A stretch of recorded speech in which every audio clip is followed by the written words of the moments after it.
Police ফাঁড়িতে দাদাগিরি, পুলিশকে মারধর করার অভিযোগ। 6 জন অভিযুক্তকে গ্রেপ্তার করে আদালতে তুলে হেফাজতে নিল পুলিশ। পারিবারিক জমি সংক্রান্ত বিষয়ে ধূপগুড়ি ডাউকিমারি পুলিশ ফাঁড়িতে ঢুকে দাদাগিরি। এই দাদাগিরি চালায় বেশ কয়েকজন। ফাঁড়ি ভেঙে দেওয়ার হুমকি দিতে থাকে। পরিস্থিতি সামাল দিতে ফাঁড়ির ওসি সহ পুলিশ কর্মীরা এলে তাদের উপর আক্রমণ চালায় বলে অভিযোগ। রাতে এই ঘটনায় চাঞ্চল্য ছড়ায় এলাকায়। ঘটনার খবর পেয়ে বিশাল পুলিশ বাহিনী নিয়ে ফাঁড়িতে ধূপগুড়ি থানার আইসি অনিন্দ ভট্টাচার্য পৌঁছে 6 ব্যক্তিকে গ্রেপ্তার করে ধূপগুড়ি থানা নিয়ে যায়। এরপর পরিস্থিতি স্বাভাবিক হয়। ধৃতদের জলপাইগুড়ি আদালতে তুলে হেফাজতে নেওয়ার আবেদন জানায় পুলিশ। বিচারক 3 দিনের পুলিশ হেফাজত মঞ্জুর করেছেন।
থানার ভেতরে দেখাচ্ছ, থানার ভেতরে দেখালে লাস্টে আবার ঢোকা বন্ধ করতে বলবো।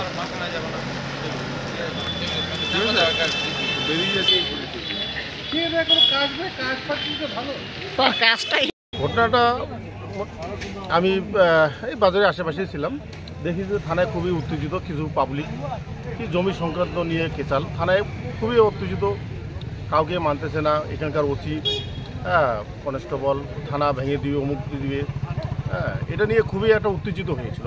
এটা ওই চচ্চড়াবাড়ির থেকে ওই বাসিন্দাগুলো, আমার যেটুকু জানা, এখানে আমাদের ডাইকুমারি আউটপোস্টে ফাঁড়িতে এসে কি ওদের পারিবারিক জমি সংক্রান্ত ব্যাপার নিয়ে একটা খুবই উত্তেজিত হয়। সেটাকে আমিও বাধা দিলাম যে ঠিক আছে, কালকে কী আছে দেখা যাবে, আপনারা শান্ত হন, শান্ত হন, কী আছে সমস্যা আমরা দেখতেছি, ব্যাপারগুলো একটু শান্ত হওয়া। তো ওরা কারো কথা মানলো না, খুবই অত্যাচার।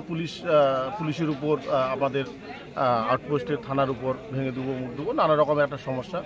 তারপর আমাদের ওসি সাহেব মনে হয় ধূপগুড়িতে ফোন করে, ওখান থেকে কিছু প্রশাসন আসার পর মনে হয় ওদিকে আপাতত ধূপগুড়ি থানায় নিয়ে যায়। এইটুকুই আমার জানা। 5-6 জন মনে হয় নিয়ে গেল। আমার নাম রাজকুমার রায়, আমি এখানকার ঝাড়ালদা ওয়ানের এক উপপ্রধান। হ্যাঁ, ওই রকমই আর কি, ঘেরাও না, অ্যাকচুয়ালি খুবই উত্তেজিত হয়েছিল।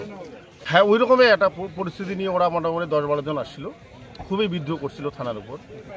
হ্যাঁ, এখানে শান্তিপ্রিয় বলছিল ওসি যে আসো বসো আলোচনা করো, সেটা ওরা ওই নিয়মটা মানে নেই।